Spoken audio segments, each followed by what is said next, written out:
We're back again, guys. It's been about a month, I think, since we last did a Taking the Mikel, but it is Taking the Mikel. It is the Obi-Wan podcast made possible by bet winner, the big boss man, John Obi Mikel, back with myself, Chris McHardy. John, how are you? Yeah, back. It's been a while, isn't it? It has been a while. The last time I saw you, we were in London and you were preparing for your Legends match up at Anfield.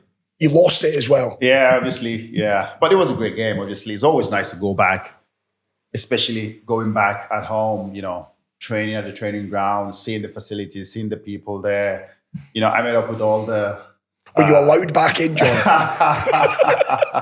Were you told no? I was allowed. I was told no, I was told yes. But eventually I made it in. You broke your way in. I broke my way in, but yeah, it was fine. It's fine to always go back and see the guys. I saw all the chefs that we used to have still back. There. They're still there. Incredible that they're still there. I mean, we're not like Manchester United, all the chefs and all that. Shots fired early. Shots fired early in this pod. Yeah, our chefs are still there. The kitmen, the physios. Loyalty is very important. You've got the money, John. Well, yeah. United also have the money, but, try to cut costs by letting... We're spending money on shite as well. Yeah, exactly. Spending money in stuff that doesn't make sense. No. And letting people who's been there for forever let them go. For me, that's horrible. But no, it was good to go back, to train on the pitch again. Saw all my friends. Who still got it, John? Because I saw Gianfranco Zola played. Zola also always have it. Zola. I mean, he can't run anymore. He can't move anymore. But the touch, the technique, and everything is still there. Brilliant awareness that he has every time he controls the ball. Fantastic guy. And Jimmy Floyd? Yeah, Jimmy is there. I mean, Jimmy is there. Roberto Di Matteo, obviously. Celeste Babayaro, was there as well. So, of course, Claude Makalele, Bosingwa, Flora Maluda, Galas. We had a squad. But you just couldn't stop the big man. No. But the game was going really well until they brought in the big man, Peter Crouch. They knew obviously they couldn't break through, but as soon as he came in, as he came on the pitch, they started putting in the crosses, the high crosses, and no one could deal with Peter Crouch. When he's still got it, hasn't he? Yeah, and his touch as well, not just ball in the air. His touch as well. I mean, the second goal he scored, I think he chested it and just lobbed it above the goalkeeper. Brilliant awareness and the touch as well. So, yeah, but it was a great game. It was for a good cause. We lost the game, but it's good to always go back and play at Anfield as well. Pictures of you in the training ground, in the training kit, looking as if you'd never been away, John. And truthfully, a lot of comments, I wasn't at the game, but a lot of people saying that you could. I mean, John, you are still in great nick. Yeah, people always say that. I said, you make a decision, you live by it. I made a decision to retire early at 33, 34, something like that. You live by it. And I had my run, I had my time. I enjoyed my career. I enjoyed what I did. Very successful, with my team, with Chelsea. Lucky enough to play in such a great club. Great players as well, great colleagues, friends, people I still call friends today. It's always nice to go back and see them and spend, even if it's 2-3 hours in the same dressing room, and all the banter and all the craziness that goes on still happens. That will never stop. That will never go away, but it's always nice. No, I just leave it for the younger guys now. These guys, they're very, very athletic. They can run forever. So for me, I had my time, and I don't regret my decision. I stand by it. I enjoy what I do now. Spend time with the kids, with family and podcast. And doing this as well. So it's always nice to watch your kids grow, isn't it? To be there. So for me, I'm enjoying what I do. And Steven Gerrard, because he was on that pitch as well. Has he still got it? Oh, he still got it. It was just pinging ball right, left, and center. His touch, his control. And he still tried to cut me out as well when every time he's trying to go behind me and, run past me and go. That's what he does, isn't it? That's what he used to do. That one touch and run. And because he can pass it with both feet. He can pass it with the left to the right. He was just pinging it here and there. And the leadership is still there. He was just shouting and screaming at everybody. I'm like, Stevie, Steve, chill. It's a charity game, man. Calm down, man. No. He's still there, going in with the tackles and everything. He still wants to win. And, we also wanted to win. At some point in the game, it got a bit feisty, It got a bit feisty. But were you involved with any headlocks? No, I wasn't. No, I wasn't. I don't think anyone tried to come for me, but if they did, I always stand up for myself. So. Of course. We know that. But it was a great game, good game to be part of. This charity games is always important. I know people talk about it, some people, some I don't want to mention name, but listen, it's always for a good cause. Yeah. Yes, you don't get anything from it, but it's not about that. It's not always about money. It's about, doing something great, something amazing for kids. It was brilliant. It was really, really nice. There was a video that was played just before the game, almost got us to tears. But then you realize why you do these things, why you play these charity games is to raise money for a very, very good cause. And I'll continue to do it. I'll continue as long as I can do it. So for me, it's always nice to do that. I love it. I'm ashamed it wasn't there to see it, but I know, okay, it ended in defeat, but to your point, it's a lot more than just winning football matches. Yeah, it's a lot more than that. In terms of winning football matches, let's talk about this current Chelsea side. Not an awful lot to be complaining about right now, John. Of course, we haven't done a show of taking the Mikel for a while, for the international break, for the Emirates FA Cup, Chelsea not in it, of course. That was not a slight, that's just stating fact. But win against Tottenham, 0-0 against Brentford, 4 points from 6, no goals conceded, an awful lot of positives to take from it. Positive to take out of those two games, like you've just said. I think at this point in the stage of the, of the league, it's about picking up those points. It's about making sure whether it's 1 point, you don't want to be losing games. You want to pick up points because those points are going to count come the end of the season. What is it? 7 games left to play? 8 games left to play? So, for us to pick up 4 points out of 6. Or 8, actually. It's 8. Yeah, I think it's about 7, I think it was. I'm just looking here. Newcastle have got 29. Yeah, you boys have got 7. Yeah. So it's always important to pick up, it's still a lot of games to play. 7 games is a lot to play. If you lose 2 games, you find yourself in a different, a different position in the league. So 7 games is massive. It's a lot to play for. And we are there, with those 4 points. We're still in the top 4. And that's where we want to finish this season. I've said it. This is where we want to finish this season. If we finish in the top 4, and then we can build next season, with the transfer market opening, and we can strengthen in the right places and get the players that we think they can push us on again to the next level. And I think that's what the club will do. The club knows exactly what to do. Yeah. And I'm sure they're starting now to identify those players, those positions that they need to strengthen. And finishing the top 4 is going to attract, again, better players, quality players, top players to want to come to the club. Because if we don't, you're not going to attract big players. You're not going to attract quality, because every quality player wants to play in the Champions League. So that's our aim, and that's where we want to finish this season. But a lot of positive out of those 2 games. Spurs game, I thought Spurs games. Yeah, I thought Spurs were terrible. They were horrible. Listen, Dominic Solanke, I think it's his first season, isn't he, at the club? A lot of money Spurs paid an awful lot of money for him, and I don't think he's justified that price tag so far this season. But he's a great player. He's a fantastic player, Dominic Solanke. I spent a few years with him at Chelsea when he was still young. The talent is there. The talent is there. The quality is there. Did really well at Bournemouth, but his career at Spurs hasn't started really well. So I think maybe next season Spurs can start to see that price tag that they paid for Dominic Solanke. I think he's a fantastic player, but he just hasn't had the best season. But I thought the game he was awful. He was awful. Ball wasn't sticking. Yeah, ball wasn't sticking. The ball coming to him wasn't sticking. He wasn't holding up play to get players in.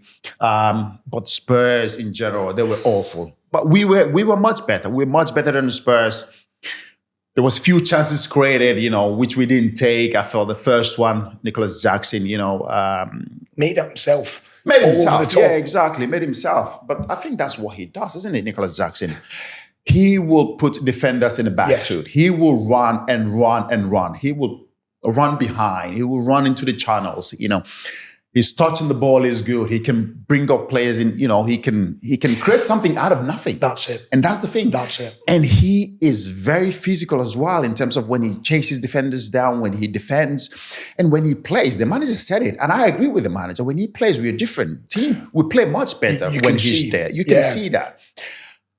But obviously, he knows what he has to do to become, a complete striker. And I hope he can continue to improve, continue to grow as a player. Because every time you watch him, you can see that he wants to do well for the club. He's running, he's chasing, he walks his socks off. And that's what I want to see. That's what the Chelsea fans want to see. And it's good to see that because he's the guy that he leads from the line. So if he's chasing people down, everybody follows. Yeah. So to see that and to see him as well come back after such a long time away from injury and to come up and to come into the game and perform the way he did, with so much energy, with so much aggressivity, for me, that's fantastic. And every time he plays, we're much, much, much better team. I agree with that. We saw it, of course, in the Brentford game. He mixed and matched. It was a short window turnaround, Thursday to Sunday. Yeah. Took in Dewsbury Hall. Brought in Noni Madueke again. Yeah. Christopher Nkunku, although he was hooked at half-time because, we've talked about it on this pod. He's not a number 9. He's not a number 9, He's just not. Every time he plays there, he just looks lost. He looks lost. I was watching him against the game yesterday against Brentford. He looks lost every time. He couldn't hold up the play. He couldn't run behind it. He couldn't run into the channel. He just looks like he doesn't know what he's doing there because that is not his position. He's a number 10. He is a number 10. He's not a bad player. Christopher Nkunku is not a bad player. Yes, he's had his injuries. And sometimes that slows you down quite a bit. Yeah. So, but he's still young. There's still a lot of energy. There's still so much that he can give. And I believe that he's still a great, great player. But we need to find the best position for him. Obviously, Cole Palmer is our number 10. He plays a number 10 role. The manager needs to find what to do. How do you deal with that situation? Do you let the player go because Cole Palmer has to play all the time if he's fit and there's no place for Nkunku to play? But the managers try to use him in the number 9 position. I think it's not his position. I think he'll be gone in the summer. You think so? I just because he wants to play football. He wants to play, yeah. Cole Palmer is ahead of him. Yeah. He's not a number 9. Therefore, I do think something when it comes to this summer, it would not surprise me if Nkunku's gone. But I think that's going to be a great play. We're letting another great player go because I think if we can get Nkunku to start playing well, I think he's a great player. Not ahead of Cole. I think watching him at RB Leipzig he came from? RB Leipzig, yeah. He was fantastic. PSG before that. PSG before that as well. So for me, he can't just become a bad player overnight. I think there's just something. Whether it's the injuries that he's had, but we just need to find a way to get him on the pitch. We just need to find a way to get him to start performing because if we do that, I think we have a great player. There's a player there. We just need to find a way to get him to start playing. But he's definitely not a number 9. I think whether you play him and Cole Palmer as 2 10s, do you do that and find space for him? Because, Cole plays. There's no question about that. Cole Palmer plays. No doubt. So, but listen, the game against Spurs, I thought Caicedo again was fantastic. His performances this season is absolutely, my word, the way the guy plays. I've said it. I think his leadership as well, the way he plays is like he bosses the game, his leadership on the pitch, the way he controls the game, I thought he got injured. I think there was a deadly, I think he got hit with...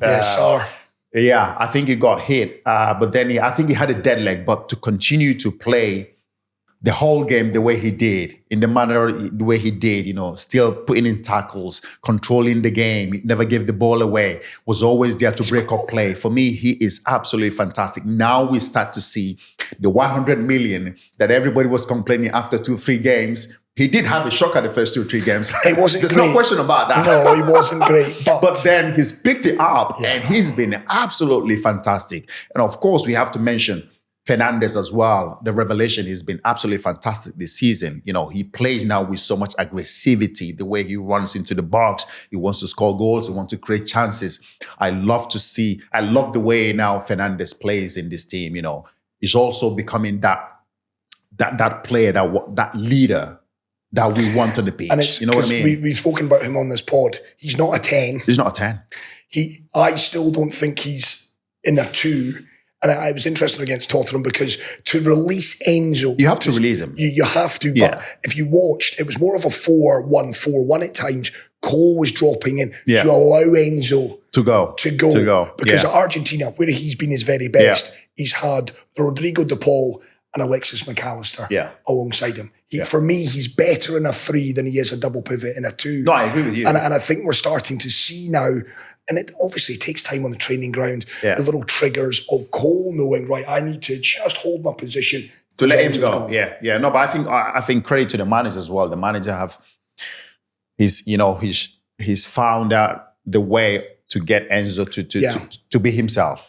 Some players, you don't restrict them. You don't say, oh, you have to be here. You have to stay in this position and don't move. No, Fernandes needs the freedom, just a bit like Cole Palmer. He needs the freedom to move around, to get into the box, to create chances. And now when you see him play, like I said, the leadership quality, he's that one player that I see that screams to other players when they're not doing something right. He wants to win. You can see in his face, he wants to win. He's calling out players. He's screaming at players. I like to see that. That's something we've been complaining so long, but nobody's been doing that. Now you can see Enzo doing that, and credit to the guy, he's turned around his, everybody was complaining about him that he's not performing really well. But now when you watch him play, he looks more comfortable. He looks more comfortable. He looks like he knows exactly what the manager demands of him. And he's doing exactly that. Getting into the box, scoring goals, creating chances, and also helping Cole Palmer, because we can't rely on Cole Palmer to be the guy to create chances, to score goals. But it's also nice to see him get his first assist in 16 Premier League games. Yes. That is an awful lot of games. But it's nice to see him come back again, creating chances and wanting to score goals. We know he's going to have a dip. For sure, Cole Palmer is going to have a dip during the season. Yeah. You can't expect him to have a whole season been absolutely brilliant, carrying the team all throughout the season. We know this time is going to come. He's going to have a dip. But when he does, who steps up? And it's nice to see Enzo Fernandez have stepped up to be able to do that in terms of creating chances and scoring goals. The other one I want a quick mention for, because I thought he was a man mountain in that win over Tottenham, with Trevoh Chalobah. He was. We spoke about it at the start of the season. You were a bit disappointed when he left to join Crystal Palace on loan. He's come back in on Thursday night against Tottenham. I thought him and he was fantastic. I thought he was incredible. Oh, he was incredible. Really good. Really solid performance from Trevoh Chalobah. I think when the club let him go, I think you can see the club made a huge mistake. And when the opportunity came to straight away, get him back. Got him back. And you can see the performances that he's been putting in since he came back. It's absolutely brilliant. A boy who grew up, being a Chelsea fan, loves the club, started from the youth academy. It's always nice to see the academy players step into the first team and start performing really well. So for me, credit to Chalobah. He's made he's now put himself in that conversation. When Fofana comes back, who do you start? Do you drop him? Well, Fofana's now out for the season. He's out for the season. So again, the club needs to make a decision. We've said it as well. I still think the club needs another centre back, another top centre back. That's what I think. If we need to challenge to win the Premier League, because that's what we need to do next season, is to challenge to win the Premier League. If we have to do that, we need another centre back. I agree. Chalobah, very good though. No, he was absolutely solid performance. And of course, Levi Colwill as well. I thought played really, really well. Clean sheets, right? Clean sheet as well. I thought Sancho again. Performance started a bit okay in the game against Spurs, but then he just doesn't do enough. He just doesn't go past players enough. He doesn't do that enough. You can see he takes the ball and he starts to do these little tricks. No, I don't like to see him do those tricks when you've gone past plays, when you've gone past 1, 2, 3 times in the game. You've put in the crosses, you've put in those assists. Don't start it first touch in the game. Go past players. And we know Sancho can do that. We know we can, because we've seen him do that at Dortmund. We've seen him perform the way he performs when he plays for Dortmund. He needs that freedom. Whatever it is, he needs to find it. His first few games for Chelsea, he did that. He needs to find it. He needs to find it again. I saw a little bit yesterday when he went past a couple of players, against the Brentford game, but he needs to do that a bit more. He needs to do that a lot more in the game. You know what I mean? And if he can be able to do that, I think he's going to be a great player for us. But of course, the club have a massive decision to make. do you sign him come the summer or you let him go back to Manchester United? No, I think they have to. I mean, what is it? The reports in the last week or so, 5 million quid goes back to Man United if they don't sign him. If they want him, they pay 25 million. I'd be surprised if they don't, because it sounds awful. But buying for 25, and you could probably flip him and make a quick buck.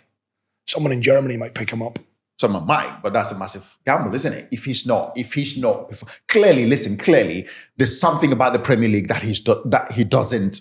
I agree, mentally. Yeah. It's something about the Premier League that just doesn't fit his game. Is he much better off in the Bundesliga or Italian league or Spanish league? Maybe, but it's just something, because he's from Manchester United, his performance went that great, and now at Chelsea, still a bit of a so kind of performance, you know what I mean? So consistency. He needs to find that. Whatever it is, because I like Sancho. I was the first person who said, listen, get him through the door, because he's a fantastic player. If we can be able to get Sancho through the door, fantastic player. And he came on, first couple of games, he showed why I wanted him at the club.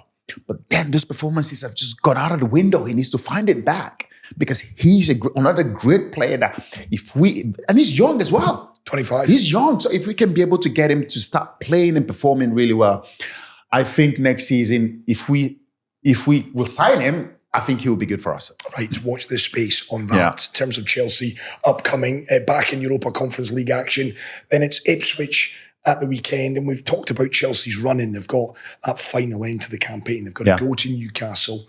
They've got Man United at home. Okay, that should be 3 points. Nottingham Forest away on the final. Have you given up about your team then? I mean, in the league I have, for the Europa League, I mean, talking about reaching the Champions League, John, potentially 5 massive games for United. Right. Lyon home and away in the quarterfinals. Will then face the winner of Athletic Bilbao and Rangers. And then who knows, it could be Tottenham in the final come May. That is the 5 games. League, doesn't matter whether we finish 11th or 15th. I don't really care. The big games for United. You'll be lucky if you stay in the Premier League next season. What are you now? What position are you? 13th. Yeah. You've got a lot of difficult games as well. You've got a lot of difficult games. We're on the same points as Spurs. It's been that bad this season. Very quickly, actually, what did you make of Ange? I was about to call him Ange Hulk Hogan. Ange Postecoglou doing the Hulk Hogan to the Spurs fans. Did you see that? No, I didn't see that. No, was that after it? So, Chelsea game. He made the substitutions. He brought off, who did he bring off? He brought off Odegaard and he brought off Bergvall. Yeah. He took on Brennan Johnson and he brought on the big boy Pape Sarr. Spurs fans chanted, "You don't know what you're doing." Minutes later, of course, Sarr scores. Oh, wow. And then Ange gives it the big one. And then they go, was this allowed? And then he's waving to say, look at me. Look at me. What are you saying now? He actually doubled down. He said, no, I wasn't meaning that in an aggressive manner at all. I was wanting the Spurs fans to make some noise. Bollocks, Ange. Listen, there's been a lot going on between him and the Spurs fans. But when you lose the fans, John, that's a battle you're never winning. Yeah, he needs the fans. You need the fans as a manager, as a player, whoever you are. The fans are the football club. You need the fans. Without the fans, there is no football club. Because you'll come and go. Ange. Exactly, you come and go. Those fans, exactly, those fans will remain because it is their football club. They pay your wages. Yeah. Those fans, they pay your wages. So you need those fans. You have to respect them. Because listen, but I can understand. Listen, Ange he's been getting it from the fans. There's been a lot going on from the fans. There's a couple of times he's tried to go into the crowd after the game to have a fight. You can't. These are the fans. They always have their opinion. You especially just have to find a way to, because this is the Premier League as well. You're not doing well. Exactly. The Premier League is the toughest league in the world. And the fans in the Premier League, they're different. They're different. They will voice their opinion. They will tell you straight in your face how it is. Because of course the pitches, the stadiums, the pitches are way, very close to the pitch. So whatever the fans are saying, you hear it in the Premier League. You hear it. You can't get away from that. Yeah. So he needs to understand that and find a way to calm himself. He needs to calm himself. The Spurs fans like the way the team plays. They like the basketball kind of way, the handball kind of way. But they need to find the balance. They just need to find the balance, not to concede too many goals, but score some goals. And win games. But it's I don't know with Spurs, but I like Angelo. I think he's a great manager. I think the way the team plays is always entertaining to watch. It's always entertaining to watch. And that's why he says, are you not entertained? Yeah, so for me... As a Chelsea legend, saying that you love Ange, I find... As a manager, I like the way he's changed the team. Obviously, there's been a lot that's happened since Pochettino left. They couldn't find that manager that's going to come in and play the way the Spurs play, the way Spurs team play. And Ange is the manager that's come close to that. I agree. You just come close to the way Pochettino's team played. So for me, I just think he needs a bit of time, and I think Spurs, they will spend in summer, and I think they'll be better in the summer. But Ange just needs to find a way he needs to find that balance between him and the fans. He needs the fans. I'm not sure he's there next season, John. You think? No, I think the only thing that maybe saves him is Europa League, but I think there's going to be a parting of ways. I just don't think you can go after. But then who do you bring in? Well, they're being linked with 3. Andoni Iraola. I don't think he wasn't really happy about what Pochettino said as well. No, he wasn't. Poch is yesterday's man. If that club go back to Pochettino, that's wrong. You think so? Yeah, I think Poch is a bit yesterday's man. I do. He's struggling with the US of A. He's struggling with the US. Early doors, but struggling. You know, from what I hear of when he first came in at Chelsea, there was 1 or 2 eyebrows raised about, whoa, we thought we were getting something, and we got this. I think Poch and Spurs, I think that kind of ship has sailed. I think the 3 names mentioned strongly has been Andoni Iraola. He's been absolutely fantastic. Brilliant. With Bournemouth. Marco absolutely Silva fantastic. at Fulham. Okay. And then Thomas Frank at Brentford. It's crazy though, Marco Silva, how he hasn't been mentioned every time there's a big job. Fulham He's still been absolutely fantastic, Marco Silva. What he's done with that Fulham team, it's absolutely brilliant. And the squad, a team with so much low budget, and the way he's got them to play, they've just defeated Liverpool 3-2. I mean, he's been absolutely... And every time a massive job has come up, his name never gets mentioned. It's crazy. He just brought up his 500th game as a manager, and I think he's only 47. So he's still a relatively young man. I think he's absolutely brilliant. Him and Iraola, I think, both of them, I think they've been absolutely fantastic this season. And of course, the Forest manager as well. And Nuno Espirito. Yeah, Nuno Espirito. Yeah, he's been absolutely fantastic. So for me, these 3 managers, I think they should be mentioned as the manager. They should be in that conversation for the manager of this season, I think. Yeah, and I think they are. Eddie Howe maybe, and then Arne Slot would be in the mix as well. Watch the space on Ange Postecoglou's future. We're not calling for you to be sacked, Ange. No. We're just saying. But I think you know it, Ange, that you need that Europa League. I want to get your thoughts, because there's a lot that's happened, John. Yeah. The news of Kevin De Bruyne's impending departure. Sad news, isn't it? From Man City. Because I come back to it. You were a teammate of Kevin. Yeah, sad news. Sad news to see Kevin. And you've said it on this pod. You never in a million years, having played with him and saw him back then, could you have ever envisaged he would get to where he's got to? Be honest. I think, for me, Kevin has made the Premier League a much, much better league. He's in one of those players that has made the Premier League a much, much better league to watch because of his just sheer talent, the vision he has, the way he played the game, the way, the awareness, the way he every time, never in a million years that I thought Kevin De Bruyne will become the player that he... Because I was going to ask, did he have that vision in training, John? Would you boys look and go, wow, he's clearly got it. It's only a matter of time. Did you ever see that, honestly? Yeah, we did see it. But listen, until you're a polished player, you don't see that. You can see the raw talent. You can see the raw quality that is there. You know what I mean? You can see everything that is there. But just the fact that you think, is this player going to become a top player? That was the question that was there because of back then, his attitude towards applying himself during training. Obviously, he was not playing. He wasn't happy. He wasn't happy at the club. There's no question about that. He wanted to leave the club. So he wasn't applying himself properly during training or around the place because he wanted to leave. He wanted to go play football. So the talent was there. The quality was there. You know what I mean? But it was just mentally, we didn't think that, is Kevin De Bruyne going to become a top player? And every time he was injured, every time he was angry, you know, back then you could see, we all knew when he was angry. Kevin is so easy to know when Kevin is angry because you can just see the red cheeks. It just popped up. Really, is the cheeks start getting red. Then you know, Kevin is angry. But the talent was there. We knew there was something there. There's raw talent there. But for him to then move to Germany and just developed himself and become this player, and then come to City, everybody was thinking, was it 50 million City paid for him? Back then, everyone was thinking, what? He didn't do it at Chelsea. Why are you bringing him at City and paying such a huge fee for him, 50 million? That's a massive risk. That's a huge gamble for City to take, not knowing how he's going to perform. He didn't do it at Chelsea. Yes, German League, no disrespect to German League, but this is the Premier League. Yeah.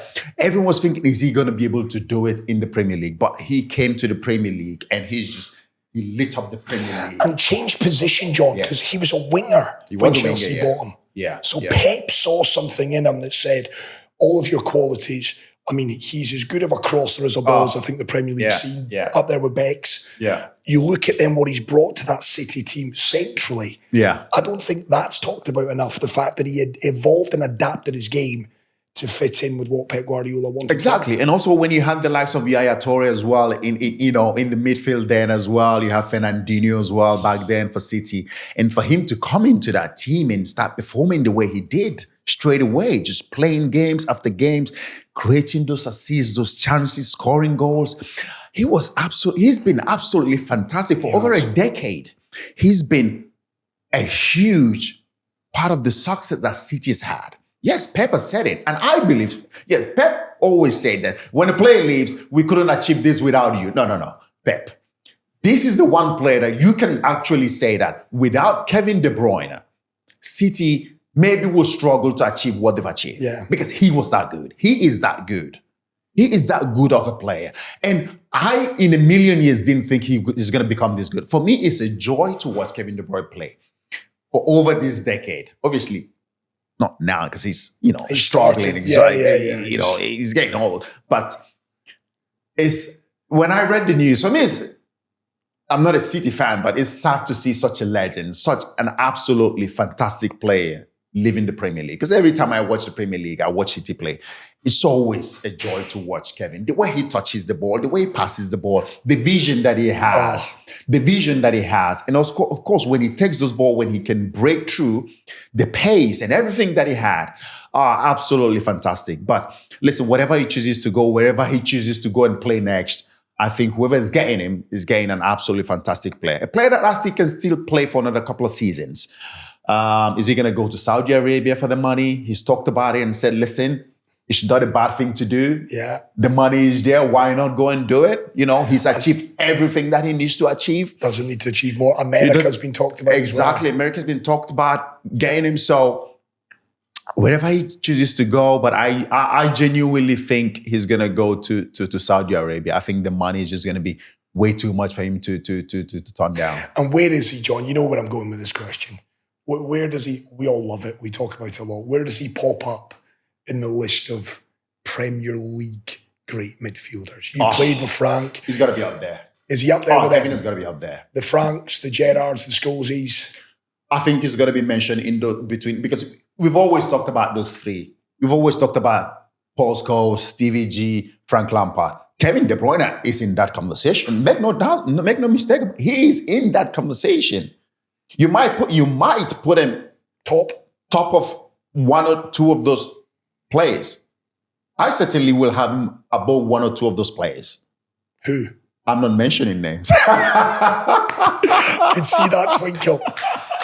So for you, he's top 2 or 3. I think he's top 2 or 3, for sure. He is Kevin De Bruyne. Come on, he is his assists, his goals. The trophies that he's won with City, to win the Premier League 4 times in a row with City is absolutely fantastic. I don't think that's ever going to be repeated. I don't think any team is, maybe not in our lifetime, is going to get 4 in a row. It's going to get 4 in a row. It's impossible. Because it's so competitive now. So competitive. Yeah. Look at the top 4 now. Everybody is struggling to get into the top 4. Yeah. Everybody is struggling to get into the top 4. You know what I mean? So the league is so difficult. And for me, what Kevin has done and what he's done for this Manchester City team, it's going to be hard for City to find a replacement for Kevin De Bruyne. It's going to be difficult. And they have a massive job to do that. And big money to massive replace job him to as do well. that as well. Florian Wirtz, the Bayer Leverkusen boy, has been mentioned. He's been linked with the club. But yeah, Kevin will be a miss. I know what you're saying. He's been a little bit on the wane in the last 12 months. Yeah. He's not been the Kevin we've seen. But I think even Kevin can admit to that. I think even Kevin is not. Listen, Kevin is a smart kid. He's a smart boy. I know Kevin. I played with him a couple of seasons. He's a smart boy. Even Kevin, for him to come out and make this, he knows himself that, listen, it's my time. It's my time to go. So he knows his performances this season hasn't been that great. I know he's trying. You can see that he's trying. But listen, the one thing you can't cheat is age. When it comes, it comes. You can't do anything about it. You can't do. I've said the same thing about Casemiro for Manchester United. Fantastic player, brilliant player for Real Madrid. But when your legs are gone, they're gone, mate. They are gone. So for me, Kevin is absolutely fantastic. And for sure, he's in that conversation with those three. Absolutely brilliant player. I think the Premier League is they're gonna miss an absolutely fantastic player. Fantastic player. And it's Pep Guardiola's job now to find a replacement. I don't think right now they're gonna straight away find a replacement. No. It's gonna be hard. It's gonna be hard. What Kevin contributes to that team, because every time he plays, City play well. Every time he plays, City plays well. So for me, it's him and Rodri. For me, they were the best players for City. So it's going to be hard to replace. So top one, second, third. You're pushing me. No, I'm not, listen. He's one of the best. I've always said, above all those three guys that you've mentioned, for me, Paul Scholes is my number one player. Paul Scholes is the number one. Scholesy, and then no, I'm not getting into that conversation with you. Scholesy is number one. I'll take Scholesy as number one, John. I'm not going to push you anymore. What I want to talk about is a man that you do know well. We've had him on the pod not once but twice. José Mourinho's box office again. What do you make of the tooting of Okan Buruk's horn, the nose? It was all very strange. If you've not seen this story, Turkish Cup quarter-final it was between Fenerbahce and Galatasaray a week or so back.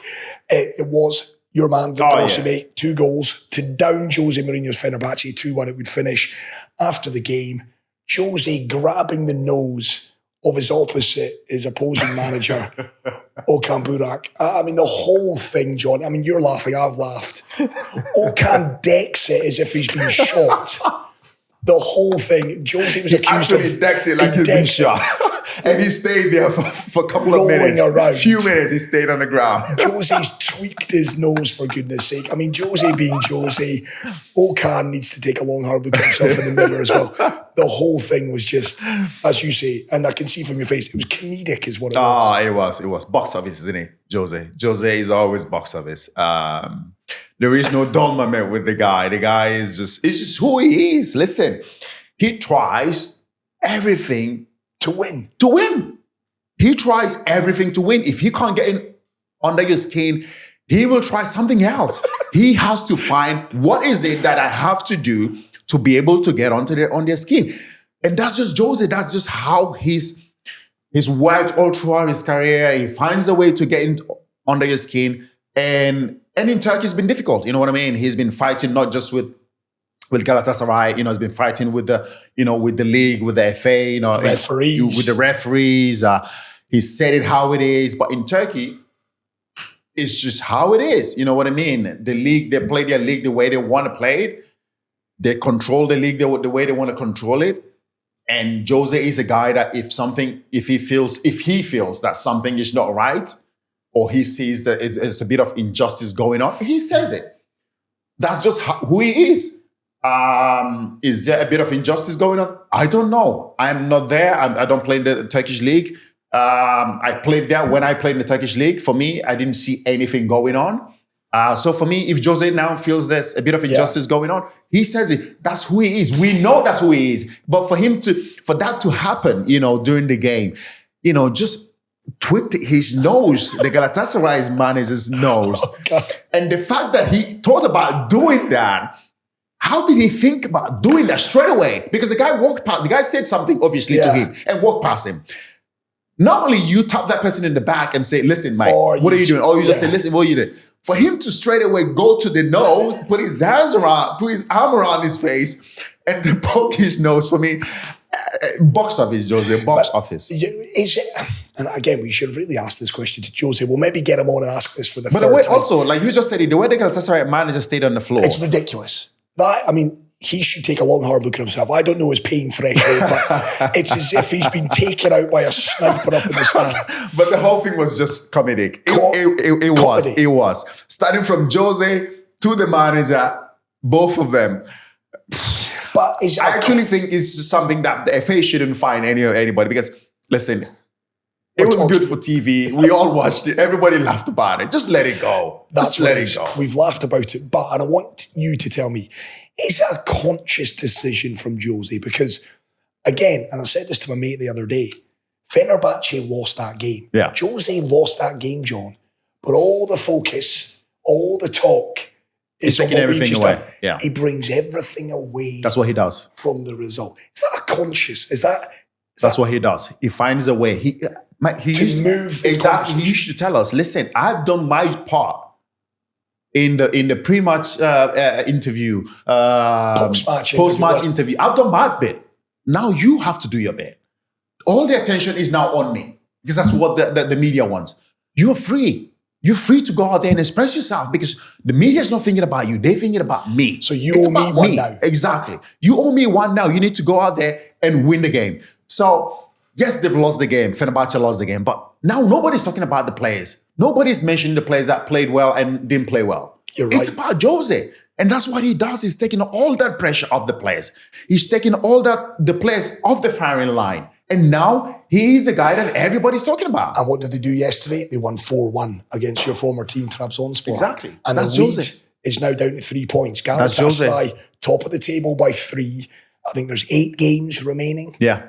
Listen, Fenerbahce, Galatasaray should definitely not make a mistake thinking that it's all said and done. It's not all said and done. They know that. Not with Jose. He will continue to find a way to get on the desk. He will continue to do it.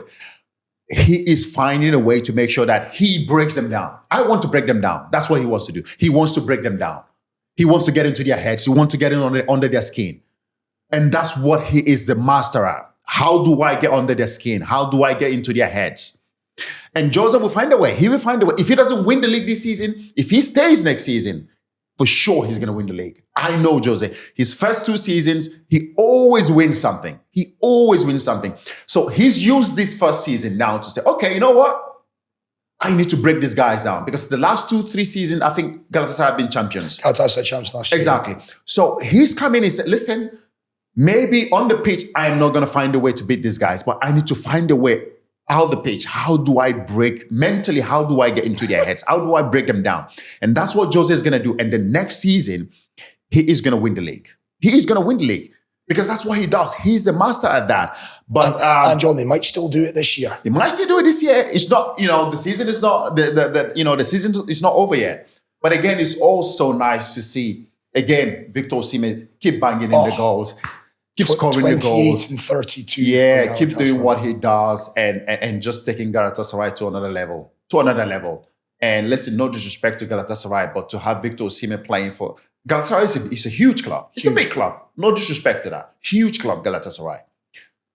But you definitely know that Victor Osimhen is leaving He's leaving in the summer. He's not going to stay. It would take massive investment. It will take massive investment. Do they have the money? Does Galatasaray have the money to keep him? Does the player want to play another season in Turkey in Galatasaray? Or he wants to move on and play for a bigger, much bigger club. Much bigger club. To give him a chance of winning. To your point. To give him a chance of winning the Champions League. Yeah, fair. Galatasaray, massive club as they are, though. They're a huge club. It's the Turkish league holds them back a bit. Exactly. They're huge club. Galatasaray, Fenerbahce, they're huge clubs. These 2 clubs. But he wants to maybe go. But he wants to move on and play somewhere. I think he wants to. That's what I know. That's what I think. I think he wants to move on and play somewhere else. Much bigger club that will give him the chance of being able to win the Champions League. Because listen, every player wants to win the Champions League. Yeah. And I'm sure that's what Victor wants to do as well. So whatever it is, he will try to help Galatasaray win the league this season, keep scoring goals, keep fighting for the team. And not just Galatasaray. He went back during international and helped Nigeria score 2 goals in the first game. You know what I mean? And and then come back straight away after that and help Galatasaray beat Fenerbahce, in the cup. In the cup. He keeps scoring goals. And that's what I say about Victor. He will get you goals. He will score you goals. Yeah. Maybe not the more prettiest. Don't look at that. No, look at the fact. Look at the fact of what he does best. It's Erling Haaland. It's Erling Haaland. Not the prettiest, but he gets goals. Gets you goals. They will score goals for you. They will win you leagues. They will win you titles. They will put you in the top 4. Yeah. And that's my argument. Always will be my argument. He might not get you boys to the World Cup though, because that draw against Zimbabwe, still work to be done there. Because the dream for Victor, it could be a League and Cup double for Galatasaray, and then hopefully get Nigeria to the World Cup. I'm sure that's what he wants to do. I'm sure that's his. That's a great season. Yeah, that's going to be a great season for him. And again, we're talking about a player who had all these noises going around, all this drama going around before he went to Galatasaray. Didn't have the best of preseason training. And look at the way he's performing. Look at the numbers he's putting on. Imagine him having an amazing preseason next season. Going into the season, fit and firing. What he's going to be like. Oof. You know what I mean? I know he knows there's still more to give. He knows there's still more. And I know him. There's some new clubs been linked with him recently, John. I'm sure you're aware of this. Man United's name's been mentioned. Juventus starting to be mentioned. But of course, all the kind of balls are in Napoli's court. If they're going to get rid of Victor, they're going to get 70 million quid. Yeah. Then there's the salary on top of that. It's not going to be cheap. It's not going to be cheap, no. But to your point, look at his stats. His stats. He guarantees you goals. It backs it up. It backs it up. And for me, that's something that you have to pay for that. You have to pay for that. Arsenal, Mikel Arteta has come out and said, listen, there's going to be a massive, the next summer is going to be huge for Arsenal. It's going to be huge for Arsenal because they need to bring in top quality players. Now, do you think Victor Osimhen is his name going to be mentioned around, going to Arsenal? I know there's been talk about Isak as well from, Newcastle. So, and as my mate pointed out the other day, if Alexander Isak does leave Newcastle have got a Victor Osimhen style hole right there to fill. If you look at Isak, what he brings, and look at Victor, quite similar. They like to stretch defences. Yeah. That could be a like-for-like change. So Victor's going to have options this summer. Oh, he has options. Even now when I talk to him, he has options. Loads of options. And for me, it's just, I don't want to go back. No. Back on it. But listen, it's been said. We've talked about it. It's just for me, it's going to be sad for us to not get a player who supported the club as a kid growing up and wants to play for us, wants to play for this football club. Is your gut feeling Chelsea and Victor not destined to be together? What's your gut telling you there, John? Listen, I hope it happens I hope it happens because I can see great things happening. I can see great partnership happening. I can see a player coming in and becoming a massive legend for this football club. Make no mistake, if Victor Osimhen comes to Chelsea, he will want to break records. He will want to put himself top there. His idol is who? Didier Drogba. He will want to go after his record. He will want to score goals, win us trophies, get us back to the top. That will be his mission. That will be his mission. His hunger when he plays, the ambition when he plays is something that, few players has. Yeah. And the arrogance he has it, the feistiness he has it, that you need to be able to succeed in the Premier Leagues at the top strike. He has it all. Yeah, he does. So for me, I can see a great partnership happening. I've said what I have to say. I've done my part. If the club chooses not to pursue it, fair enough. And then good luck to them. The player has so many options. Yeah. Good luck to him. Good luck to the to Chelsea. If it doesn't happen, it doesn't happen. But the good thing about it is that we know exactly where we've stopped. And there's no much in it. There's no much in it. You can just pick it back up, get the player straight in, get him straight into the door. Get him in because we know where we've stopped. Yeah. But as you say, he's got options, John, because there'll be other English clubs. Paris Saint-Germain, depending on what happens to them this summer, do they need him? There's a question mark there. Clubs in Italy love him. He's done. Yeah. He's done it there. He's won Scudetto with Napoli, and then Saudi Arabia never goes away. Oh, Saudi never goes away. Never goes away. They're gonna blow him up with so much. I hope he doesn't go there. I hope he doesn't go there. And that's nothing against Saudi. But that was my fight. That was my conversation with him in the summer. Don't go. Saudi Don't go there. I told him. Saudi's going nowhere. I told the kid, don't go. Saudi's always going to be there. Yeah. They don't have the World Cup until 34. They will still be spending. Come here. Come to us. 2, 3, 4 seasons. Saudi's still going to be there. And the good thing, he listened. Yeah. But how long are you could continue to say no to such huge money? It's life-changing. We're all human beings. At some point, your head gets turned. You have family members talking to you. You have your parents talking to you. Listen, you keep rejecting this money. It's generational money It as is well. generational money. I mean, this is your grandkids. This is your exactly grandkids' kids. I mean, this is. You have friends. You have brothers. As he does have brothers. Friends, brothers, family. You can't keep putting this off. At some point, your head is going to get turned. Especially if no one out there is willing to offer you anywhere close to it. Yeah. It's only natural that you look at that. Yeah. But for now, he's focused on Galatasaray. He's focused on Galatasaray. He wants to win. He wants to win the league with Galatasaray. And he still wants, I believe he still wants to be in Europe. He wants to play in the Premier League. That's been his dream, to play in the Premier League, to win the Champions League, to play in the Champions League. So I hope that happens next summer, and whatever he chooses to do, that's his decision.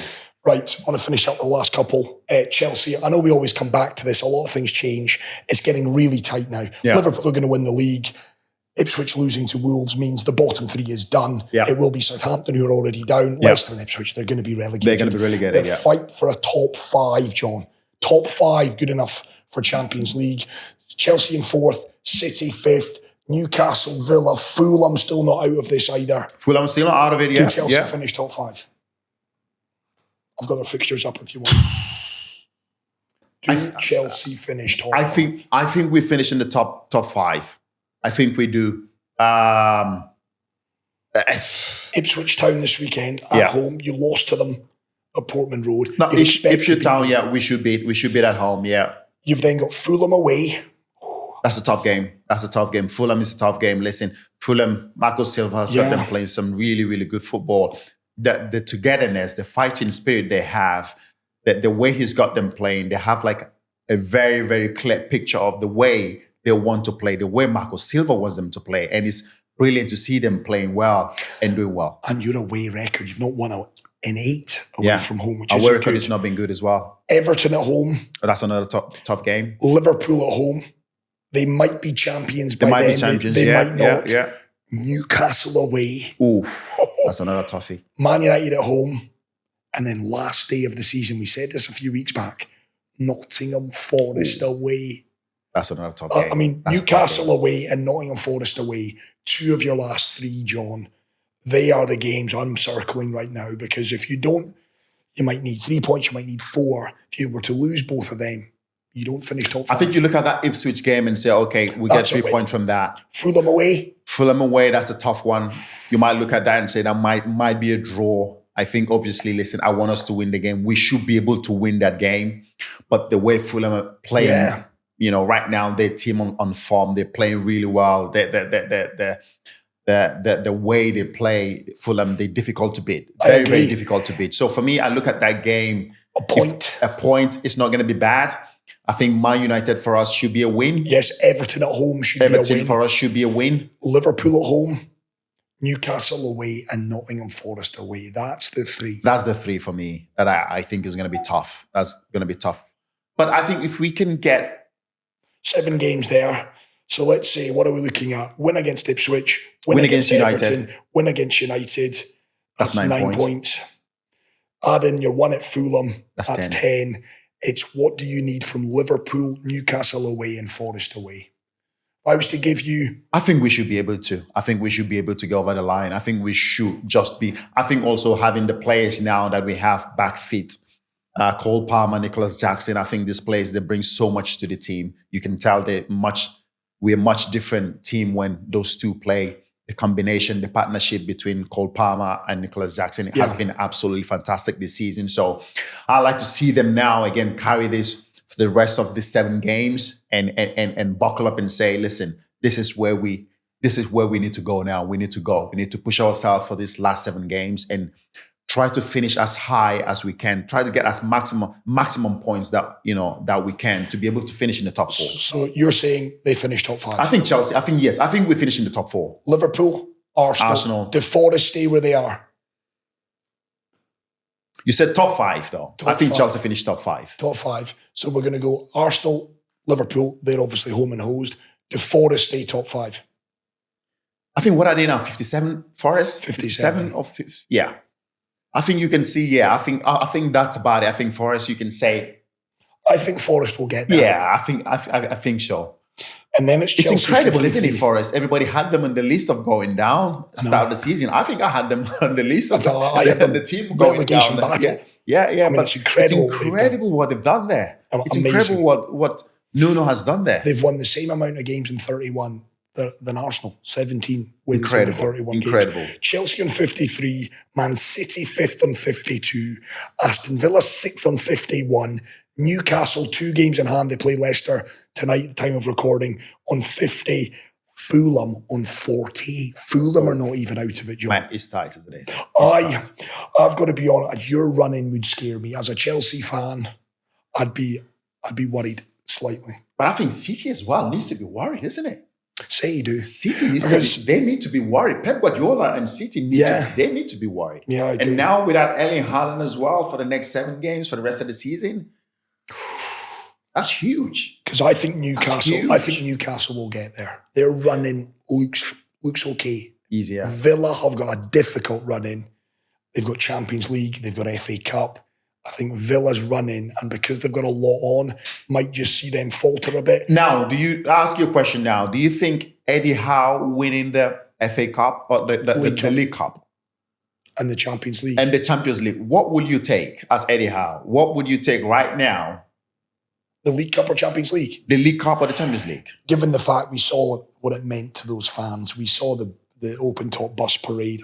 You think he's going to be forgiven for not finishing the top 4? Yeah. Yeah, this is a bit of a free hit. What does that make then Newcastle? A big club? I think they are a big club, John. But as a big club, you want to play in the Champions League. You do, but that if club you ask me so the start of the season, I still think to finish the top 4 or to win the League Cup. I think when we were playing, trophy. It's the same with Spurs. When you're starved of a trophy, it's vital you win one. And I think it might open the floodgates a little bit. For what it's worth, John, and no one's here for my opinion, I think Newcastle finished top 5. I honestly believe it's between you boys and Man City for 5th place. Oh, City need to they need to be very, very worried right now, City. I just think without Erling Haaland as well, I think City need to be very, very worried. I think the running that they have as well is not easy. Now, do you look at that? What do you say if City doesn't win, if they don't finish in the top 5? Oh. That is a massive. I agree. Failure. That's a disaster. That's a really, really bad season. For them all, of all these teams, that's the bigger disaster. That's a bigger disaster. So Pep needs to be worried. He needs to be worried because watching the game again last night against United, there was nothing in it. No pace. There was nothing in it. I think also he started with no wingers. I think that was probably not the best thing to do. There was no width in the game. There was no players trying to take players on. He had all these midfield players that can hold the ball, that can control the ball and dictate the game. But What do you do after that? You need to get the ball wide. You need players to take players on, go past players. There was nothing like that. There was nothing like that. So for me, it was really, I think from both teams, it was a bad derby. It was a bad derby to watch. It was awful to watch. I think both sides didn't really live up to the expectation of what it meant, of what the derby meant. So for me, two Manchester teams who are a bit now. But City, if they don't finish in the top 5, disaster. That's for me. That's a disaster. Massive. So you're disaster. backing Chelsea to do it. I think we'll finish in the top 5. City, do they do it, or Newcastle or Villa? I'm going to push you. For me, I look at it. I will go with Liverpool, Arsenal, Forest, Chelsea, and I'll just have to go. I'll just have to go City. Okay. I just have to go City. I take that. I take it. We will come back to this end of the season. Last one, John, right? I came across this belter. Yeah. Got a quiz question for you. Right. So, biggest 5 European leagues are Premier League, La Liga, Serie A, Bundesliga, and France. Liga. Yeah. Okay. Yeah. Saudi Arabia. No. Not yet. Just in case. No. Not yet. I'm not trying to spare up anything here. Exactly. Somebody said it. That the Saudi league is much better than the French. The French league. But I don't believe that, mate. I don't believe that. No chance. Listen to this for a stat. 4 players have scored hat-tricks in 3 of those 5 leagues. 1 player, John, has scored hat-tricks in 4 of those 5 leagues. I don't need all these answers. Just listen to me carefully. 1 of the players who have scored hat-tricks in 3 of those leagues is a very good friend of yours. Do you know the answer? And he will be watching or listening to this. One of your very best buddies has scored hat-tricks in 3 of these 5 leagues. Samuel Eto'o. No. Great guess, but no.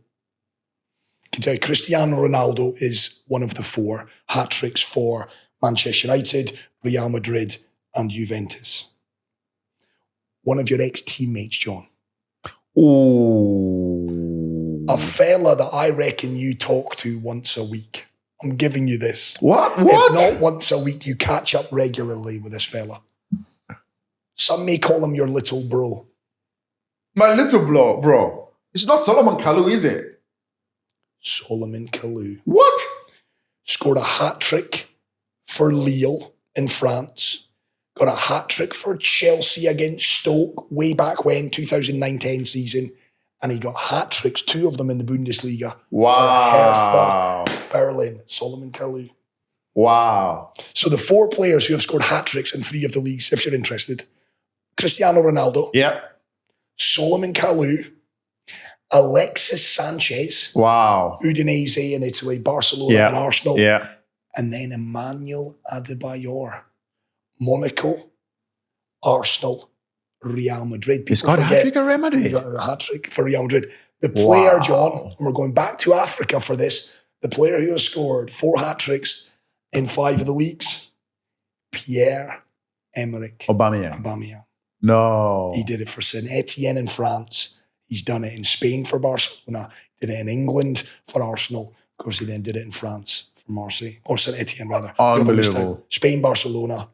Germany, of course, with Borussia Dortmund. Yeah, unbelievable. And he was on the books of AC Milan, but he never did ever play.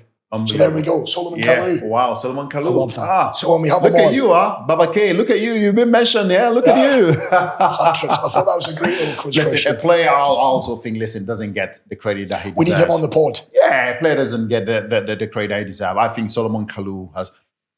A lot of people say he was an impact player at Chelsea. He was a player that comes on and changes the game, and that's what he did pretty much most of the time for us. But every time he came on, he changed the game. He either creates an assist or gets a goal.